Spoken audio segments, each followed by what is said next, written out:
mental health is not just the absence of mental illness. Mental health is all of us. It's the fabric of our lives.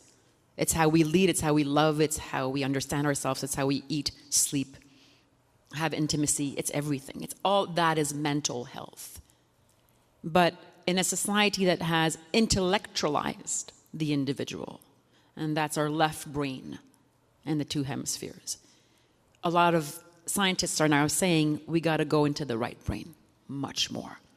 Funny enough, the right brain is the emotional, more instinctual part of who we are. And when we are born and we hold our babies, or when we are born and we are being held, and in our first years of life, there is a dance, there is a synchrony, a syntony, where from right brain to right brain, like right now, if I look at you in the eyes, nothing, I hope, with AI will ever replace this. They haven't found that solution yet, thank God.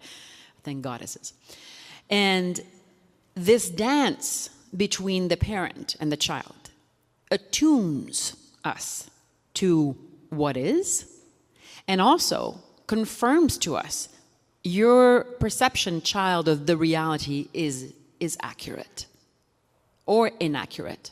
And we all know the bonds of attachment, so depending on if the parent was very there, not very there only sometimes, or abusive, hope not, our brain takes in those messages from the right brain.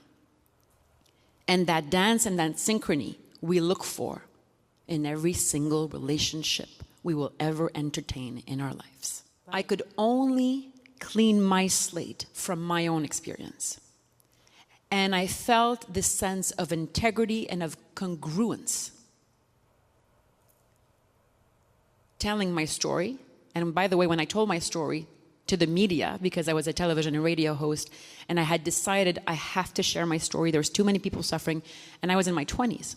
I said, I'm not going to get any contracts the next day. It wasn't the case. I mean, some people always judge, but the response was beautiful, and so many people came to me to say, I'm suffering from the same thing. Thank you for putting a voice on that.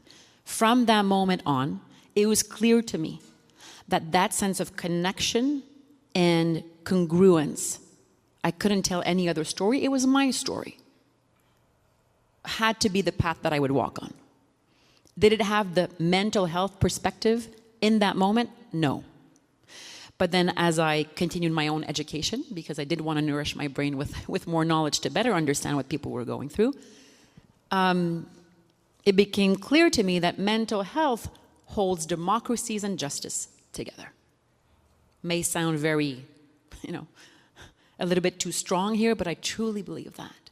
Because imagine for 1 second if what we're doing this weekend was available to every human being on this planet. Are you kidding me?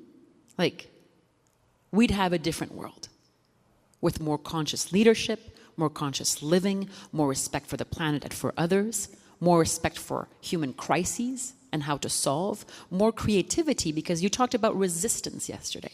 Resistance is amazing because it shows you where you need to dig in and go deeper and see. But it's also a very non-creative mode to be in. And us women for hundreds of years have been in resistance mode because we're still fighting for our rights on very basic stuff just because we're women.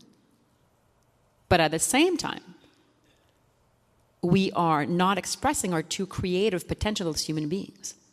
I wasn't going to stand for that.